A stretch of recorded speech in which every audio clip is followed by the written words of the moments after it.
Firstly, for complaint cases, in 2025, we received a total of 4,228 complaints, and this represented an increase of 23% year-on-year.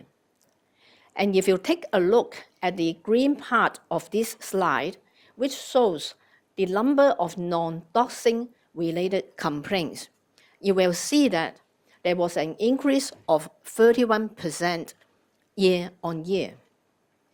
On the other hand, if you take a look at the green part of this slide, which shows the number of doxing-related complaints, you will see that there was a significant decrease of 16% in 2025 when we compare that figure to 2024.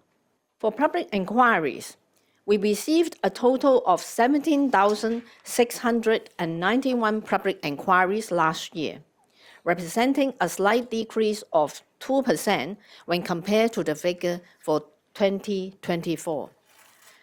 In other words, this means that we received about 60 to 70 public inquiries every day.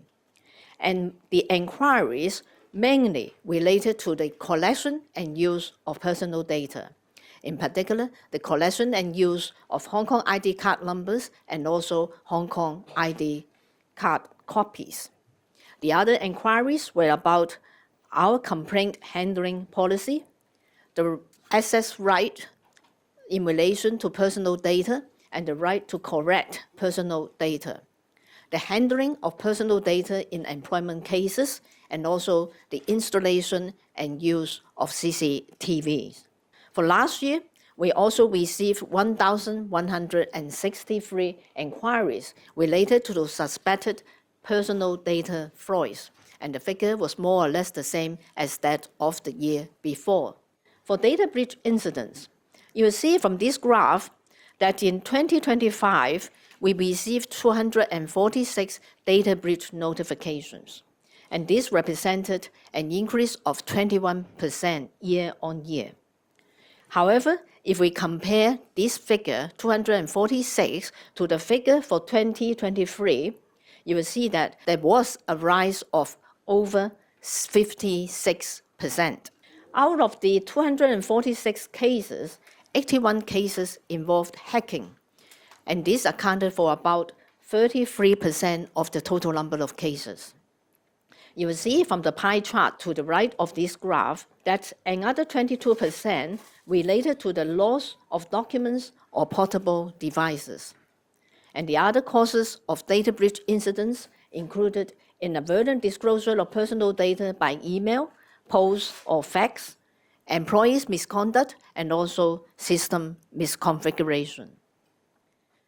And in 2025, we initiated 435 compliance checks, and the figure represented an increase of 9% year-on-year.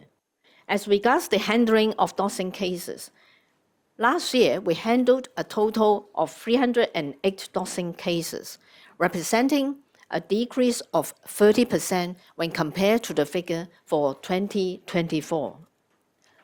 Actually, from the implementation of the Personal Data Privacy Amendment Ordinance back in October 2021 up to the end of last year, we handled a total of 3,634 doxing cases. And this figure included the number of doxing-related complaints that we received and also the number of doxing cases that we uncovered through our proactive online patrols. You'll see from this slide that the nature of doxing complaints received by us mainly related to monetary disputes, and this accounted for 45% of the total. Another 24% related to family and relationship disputes.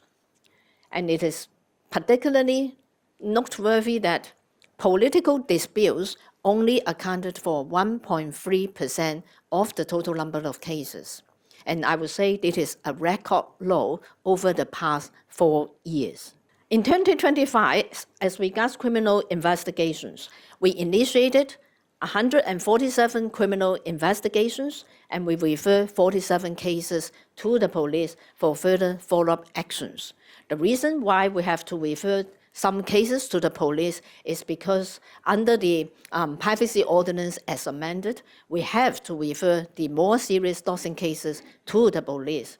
On the other hand, if the doxing cases involve some other criminal offenses, such as criminal intimidation or the disclosure of intimate images, we have to refer those cases to the police as well. And in the year, we also arrested a total of 18 suspects. Actually, other than criminal investigation and prosecution, we believe that it is equally important to issue cessation notices to remove doxing messages as soon as practicable in order to minimize the harm done to the victims. And in 2025, we issued a total of 32 cessation notices to 13 online platforms, requesting the removal of 56 doxing messages. And notwithstanding that most of these platforms were operated overseas, we have been successful in achieving a compliance rate of over 98%. Summarizing, from the enactment of the anti-doxing regime back in October 2021 to the end of 2025, we initiated 519 criminal investigations, referred 150 cases to the police for further follow-up actions, arrested a total of 81 suspects, issued 2,104 cessation notices to 57 online platforms, requesting the removal of 33,743 doxing messages, and we managed to achieve an overall compliance rate of over 96%, notwithstanding that most of these platforms were operated outside Hong Kong. And we were also successful in removing 250 channels which were used for doxing purposes.